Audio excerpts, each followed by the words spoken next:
It went live. Okay, let's just get on with it. Okay. I'll make sure that you want to see.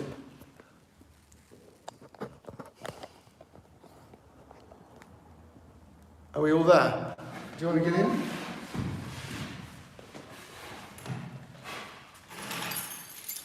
Okay, well that was done like a true first time person, and actually I pressed go live when I actually meant to retake the picture, the cover picture. But we're here, and what's this? Welcome to live.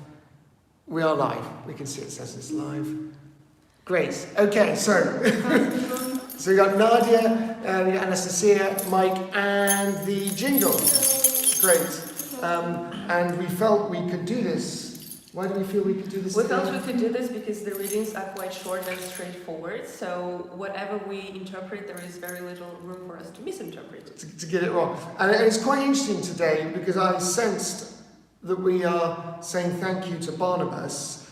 I have to admit I don't probably know enough about it. That's why we do need Malcolm here. I actually looked him up and it was interesting. Well, we had something about him in the Acts in the second reading, that he was one of the 70 apostles, and he was called Son of Encouragement because he sold his field and gave everything to the other apostles. But the interesting fact was that there is a church in, I didn't know that, I just found it out yesterday. So there is a cathedral in Nottingham, which is St. Barnabas Cathedral, and our Father Malcolm is from Nottingham. Oh, right. Gosh. So we do miss Malcolm today, so I'm sure he'd have been added to that at this point, add in something. Yeah, that's really interesting. And actually, the theme of encouragement does come through quite a lot today. What I like to, shall we start with the Old Testament reading then? Yeah, let's go back to that. Okay, so the Old Testament reading was from Jeremiah chapter 9, and that's probably one of the rare ones that very closely goes with a New Testament. I remember distinctly, I think in Corinthians there is a part that says, if you boast in anything, boast in the knowledge of God, or boast in having the Holy Spirit, but not in your own achievements. And this here has a very similar message. It's interesting because actually last week we did talk about, you remember, pride before a fall and boasting about having stuff. Yeah. Yeah. And then I remember you were here actually, I think, on one of those chats, or perhaps not. Anyway, doesn't matter. But and then we were talking with Malcolm, talking about the different types of boasting. That actually boasting about things, idols, is not good. But this sort of boasting about your love of the Lord is a great thing. Love of the Lord. And also, this whole idea of boasting and of sort of encouragement is kind of goes through not just in our readings, but actually in that little Isaiah piece. I'm not sure what it's technically called, between the two readings. There's that lovely that says the mantle of praise instead of faint spirit. Verse 5, I think. To give them a garland instead of ashes. Yeah. It's always all the idea of encouraging people. Protecting. And encouragement is so important, really. I think everyone always does much better when they're encouraged rather than when they're greeted with faint spirit. It's so true. That's good. That's great. That's lovely. That was anything else to add? But Barnabas is interesting. I was going to find out more about him because he is considered to be the kind of the guy who's encouraging others. But I don't know enough about that. I want to go and find out more. I always find this challenging, reading about how they didn't have property.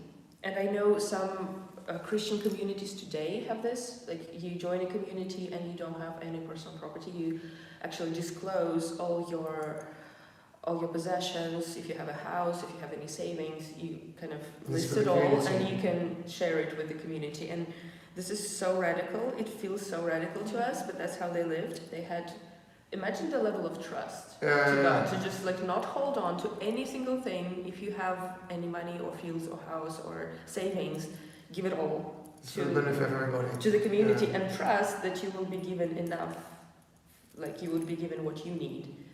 Right. Yeah. That's very communist. Yeah, exactly. But as Father Malcolm says, that it needs to be really balanced, so the context was very different, so we should It's true. It's a very good point, actually, because context is... No, it doesn't tell us to do it today. It's just that when I reflect on that, It's a really good point, because we talk about it in the Bible in terms of what they had, fields, property. But I often think, what does that mean today? Does that means in terms of technologies, things that we inventions, stuff that have been used for the betterment of people. And I often think, does that mean we should make those technologies more accessible to people in the spirit of this reading? So it's not literally a field and a house, but it's about the stuff which is better for people. So even like stuff like medicines. In fact, funny enough, I was just talking with Nana over the weekend about the master of my college at Oxford called Barry Bloomberg, who got a Nobel Prize. Really? Yeah, and he was American. It's very interesting. He invented the cure for hepatitis, I think, and this vaccine. He got into trouble because he said, "It's my vaccine. I invented it, and I'm going to distribute it to poor countries where it's needed."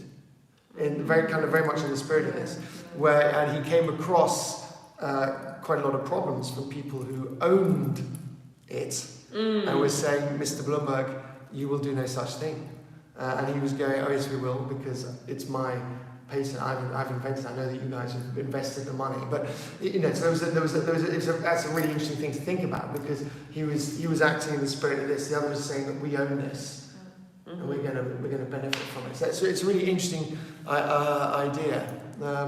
Property and boasting in property. Yeah. Like those the two things. Anyway. Two themes. Interesting things to think about and reflect on. Great. Have a great day. We'll see you back here tomorrow. And have a wonderful week. A glorious Russia Day on the 12th of June. Yeah, day off. What is it called? Day of Russia? I think so. Right. Yeah, Day of Russia. What does it actually I'm celebrate? not quite sure. Actually, till yesterday, I forgot that we have a day off. So Anyway, It's a bank holiday. Hurrah. Okay. Right. Bye. Bye. How do I stop this? Oh, there is this cross. Oh, sorry, up there. Great. Really. And. End.